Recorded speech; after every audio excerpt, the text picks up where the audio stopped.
tardes. El día de hoy para la clase de Política Latinoamericana Comparada vamos a presentar los fundamentos del mundo actual, la división tripartita del mundo desde 1945 hasta 1989, presentado por Valeria Carvajal y quien les habla María Paula Caicedo. Para empezar, el ciclo histórico que transcurre entre la segunda posguerra y las revoluciones de 1989 puede ser analizado a partir de la división tripartita del mundo, según la diferencia de naturaleza y evolución de los fundamentos económicos, sociales y políticos de las democracias capitalistas, lo que sería el primer mundo, de las democracias sociales o segundo mundo y del resto heterogéneo de países que sería el tercer mundo. Con respecto a las democracias capitalistas, hay que tener en cuenta que gracias al orden internacional pactado y a la hegemonía, Estados Unidos se vuelve el gendarme de Occidente, por lo que a su sombra las democracias occidentales experimentan un giro radical con respecto a la época precedente. Triunfa la integración, la tolerancia pragmática y la cooperación. Los acuerdos de posguerra afectaron en primer lugar al sistema económico y sancionó el triunfo y la permanencia del capitalismo. Este sistema a su vez garantizaba un crecimiento continuo que adoptaba una adecuada distribución social mediante los programas de bienestar. Por otro lado, el consenso se extendió al orden político y supone la consolidación de la democracia representativa. El modelo económico capitalista se fundamentó en el crecimiento de la producción en masa, Fordismo, y del consumo de masa, sociedad de consumo. La producción en masa se relaciona con el mayor volumen de los factores de producción y su mejor asignación gracias al progreso técnico y organizativo. Para el periodo de 1950 a 1973 se caracterizó por la renovación de la base energética, por las elevadas tasas de acumulación de capital humano más numeroso y cualificado, el indudable esfuerzo inversor especialmente en la industria de transporte, electrónica, infraestructura, entre otros, y por la revolución tecnológica con sus efectos en la mayor productividad del trabajo y capital. El consumo de masas implica un alto y sostenido nivel de demanda interna y externa que se ha obtenido gracias a la reducción del tiempo entre la producción y el consumo, estimulado por la creciente publicidad y el perfeccionamiento del transporte. El modelo de la moderna sociedad de consumo que se difunde por el resto de países desarrollados, una oferta amplia y diversificada gracias a la multiplicación de tipo de mercancías lanzadas al mercado y con los mecanismos que han financiado el alto nivel de demanda, que serían salarios, prestaciones del Estado o créditos, y finalmente por la expansión del comercio internacional, consecuencia de la liberalización de las relaciones comerciales y de los sistemas de pago y los procesos de cooperación e integración económicas. El desarrollo armónico de la producción y el consumo debe referirse también a la creciente intervención estatal. Luego de la Gran Depresión se asiste a un cambio radical en la relación Estado-economía. La referencia obligada al cambio de paradigma fue Keynes, quien aportó la base económica que justifica el uso del potencial estatal en la lucha contra las fases depresivas de los ciclos económicos, asegurando el pleno empleo de los recursos y compensando las variaciones no deseadas del nivel de actividad productiva inherentes al sistema capitalista. Todo esto bajo la actuación del incremento del gasto público. Si bien Keynes la autoridad que justifica la intervención económica, Beveridge justifica que la política social debe ampliarse hasta un sistema de seguridad preventiva que fomente el bienestar general de todos los ciudadanos. De esta manera, el estado de bienestar es el sistema social que cuenta con tres rasgos básicos. El primero, la intervención económica estatal para garantizar al menos un alto nivel de ocupación, la provisión de servicios sociales como educación, asistencia sanitaria, pensiones, ayudas familiares y de vivienda, que son de carácter universal, y por último, la responsabilidad estatal en el mantenimiento de un nivel mínimo de vida, al ser un derecho social y responsabilidad colectiva de una comunidad nacional moderna y democrática. Junto al acelerado crecimiento y la política expansiva del bienestar, la institucionalización de la lucha política, social y económica se convierte en un tercer elemento. En contraste con el periodo entre guerras, el sistema de partidos reconoce la exclusividad legítima de los procesos electorales. Además, en las décadas siguientes, los conflictos ideológicos se resuelven a través de los cauces electorales y están sujetos a los imperativos de competencia de partidos. El auge económico y la práctica competitiva nivelan las diferencias entre los grandes partidos y pulen el radicalismo ideológico. Se busca entonces maximizar los votos a través de minimizar los aspectos programáticos que pueden generar antagonismos. Por otro lado, la acción política de las democracias discurre por fórmulas de representación funcional de los intereses socioeconómicos. Se entiende por neocorporativismo a un sistema de representación en que las asociaciones centralizadas de productores gozan de reconocimiento estatal que las hace partícipes de la vida política y les concede un monopolio representativo deliberado. Aparece como un medio eficaz para aumentar el control, la participación política y la gobernabilidad de las democracias, ya que canaliza la participación política, facilita la negociación de acuerdos y aminora la amenaza de conflictos. En la década de los 70, la recesión económica, la inflación, la pérdida masiva de empleo, la crisis fiscal del Estado aparecen como manifestaciones del coste del sistema para mantener el bienestar económico y social. Se genera así la crisis económica y la crisis del estado de bienestar, pero también la crisis del paradigma político de posguerra. Con respecto a la crisis del crecimiento, los componentes de la crisis estructural serían menor capacidad de reasignación de recursos laborales, ya que el trasvase de mano de obra de la agricultura concluye, la tasa de crecimiento del trabajo industrial se estanca y la tercerización de la estructura del empleo parece implicar niveles de productividad y tasas de crecimiento baja en comparación con la industria. El allanamiento tecnológico, ya que el progreso técnico se generaliza en las principales ramas productivas hasta las posibilidades de innovación. Se agotan y suscitan fenómenos de saturación en el crecimiento económico. Descenso de las tasas de inversión por la pérdida de rentabilidad de capital a largo plazo, ya que la crisis se interpreta en términos de una acentuada caída de la tasa de ganancias del capital y su resolución exige modificar la correlación política de fuerzas entre capital y trabajo. Es preciso reconsiderar la política gubernamental y de ahí que el cuarto componente de la crisis estructural sea la ruptura de la unanimidad sobre la gestión gubernamental de la demanda. Consecuencia de los problemas económicos, se modifican los valores vigentes de pleno empleo y crecimiento por el control de la inflación y de la reducción del gasto público. Junto con los elementos de la crisis de crecimiento y la consecuente reducción del gasto público, desde los años 70, el estado de bienestar se vio envuelto en una crisis multilateral, fiscal por el creciente desequilibrio entre el crecimiento de las posibilidades recaudatorias y el crecimiento del gasto público, de legitimidad porque los gobiernos representativos estaban atrapados entre la obligación de estimular las condiciones del crecimiento y la obligación de cubrir las necesidades sociales de la población, ideológica en cuanto su viabilidad es el centro de una dura crítica que rompe el consenso vigente desde la posguerra, y finalmente la crisis política, pues el dominio socialdemócrata da paso a una tendencia conservadora. Desde los años 70 hay una pérdida de afiliación de los partidos, la deserción de una parte del electorado, el aumento significativo de la abstención en los procesos electorales, de la presencia creciente del electorado flotante o de menor fidelidad, la denuncia de los partidos por la paradójica combinación de prepotencia e incapacidad, entre otros. Sin embargo, se incorpora el postmaterialismo. Se expresa así la preferencia de algunos segmentos de la población por formas de participación política más espontáneas. Su irrupción se interpreta como una respuesta a nuevos problemas y como un desafío a los partidos tradicionales, incapaces de representar adecuadamente los intereses de las modificadas bases sociales.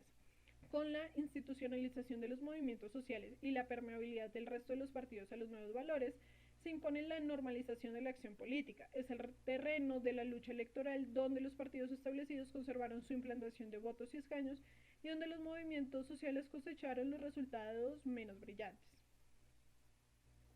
Ahora bien, el avance del comunismo después de la Segunda Guerra Mundial permite la formación de un sistema mundial socialista liderado por la Unión Soviética,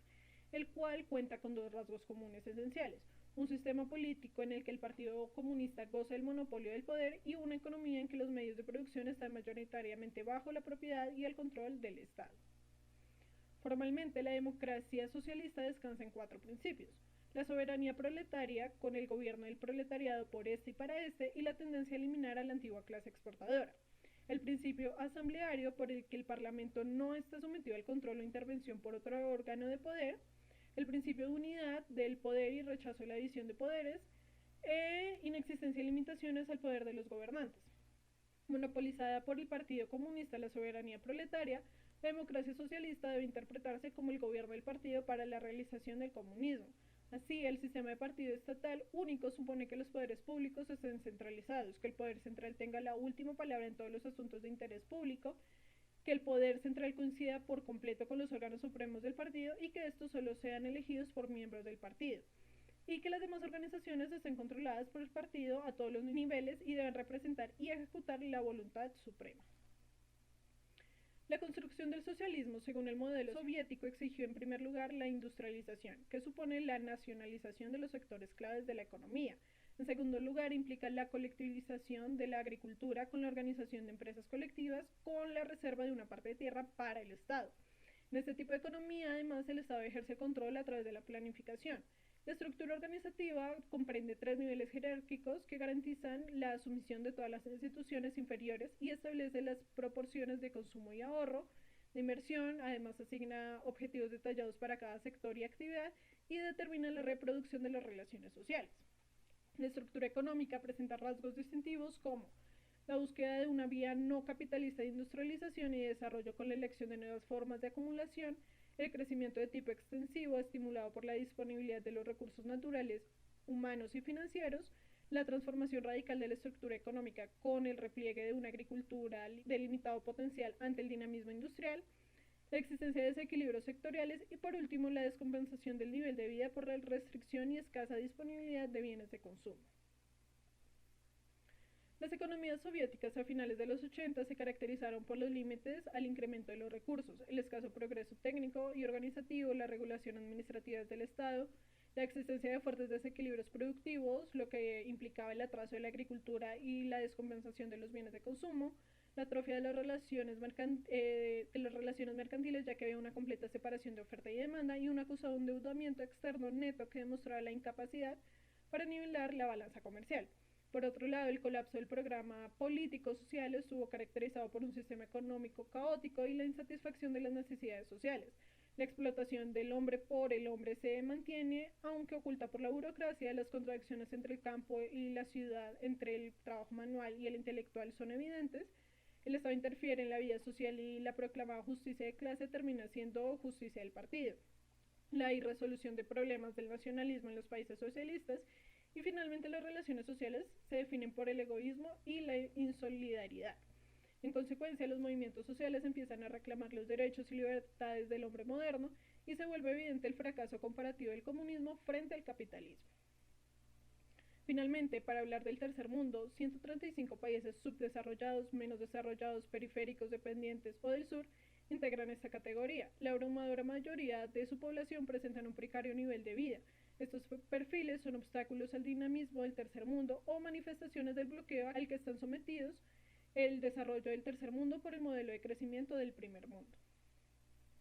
Las condiciones de la existencia cotidiana permiten definir el subdesarrollo como la insatisfacción de las necesidades básicas del hombre. Esto se ve agravado por ciertas realidades del tercer mundo, las cuales serían el espectacular crecimiento demográfico, que ha sido mayor al crecimiento mundial debido al retardado cambio de las tasas de fecundidad, la insuficiencia alimentaria a consecuencia del desmesurado crecimiento de la población y la desigualdad en la distribución de la renta, que se agrava con el retroceso de la autosuficiencia alimentaria,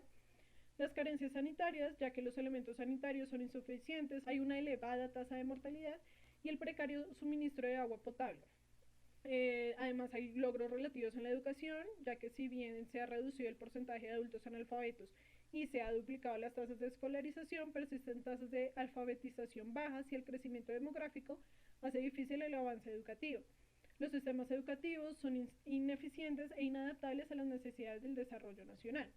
Por último, la ausencia de libertades democráticas, como resultado de 3 fases de evolución de estos regímenes. Una primera etapa del 45 al 62, donde hay una descolonización masiva que supone la adopción de constituciones democráticas copiadas de los países colonizadores. Una segunda etapa en la que hay un giro a los modelos autoritarios entre los años 60 hasta el 75 y hacia el 75 donde se reemplaza ciertos autoritarismos por sistemas democráticos o por la liberalización de regímenes dictatoriales. Dependientes de las exportaciones de bienes primarios, los países del tercer mundo han conocido en las últimas décadas un descenso de su participación en el comercio internacional. Se constata, en primer lugar, el retroceso sostenido de sus exportaciones por la baja elasticidad de la demanda de alimentos y materias primas, el crecimiento demográfico de los países avanzados al nivel de reemplazos, la presencia de sustitutivos sintéticos que frena la subida de precios y el incremento del proteccionismo agrícola en los países desarrollados. En segundo lugar, se ha producido el deterioro de las relaciones de intercambio, es decir, la significativa desvalorización de las exportaciones básicas con respecto a los productos industriales importados de los países desarrollados. Con respecto a la dependencia financiera, el primer mecanismo de transferencia de recursos corresponde a la ayuda oficial al desarrollo o ayuda exterior procedente de estados nacionales a título individual y agencias internacionales de ayuda. Por otro lado, la inversión extranjera privada incluye la inversión directa de las grandes empresas multinacionales y los préstamos de los bancos privados internacionales. Además, el endeudamiento actual del tercer mundo proviene de tres cambios sustanciales en los flujos financieros desde los 70. Primero, se modifica la naturaleza de la inversión extranjera y hay una mayor participación de flujos privados. Segundo, en la financiación disminuye las donaciones y aumentan los préstamos. Y tercero, se endurece la concesión de préstamos públicos y privados al ajustarse los plazos de amortización y los tipos de intereses a las condiciones del mercado. Por último, debido a la heterogeneidad del tercer mundo, este puede dividirse a su vez en países pobres, menos acelerados o cuarto mundo, que son economías agrarias de subsistencia por debajo de un umbral absoluto de pobreza, con tasa de crecimiento estancada y se sostienen con la asistencia económica internacional.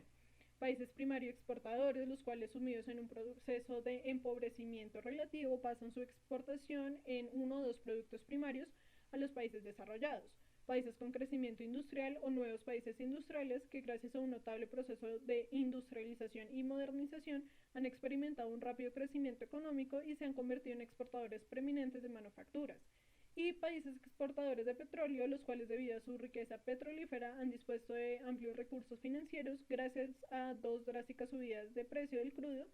que estos a su vez se pueden dividir en aquellos que son estables, rentistas y el cambio del petróleo no los afecta, y aquellos que son fuertemente poblados y con crisis internas.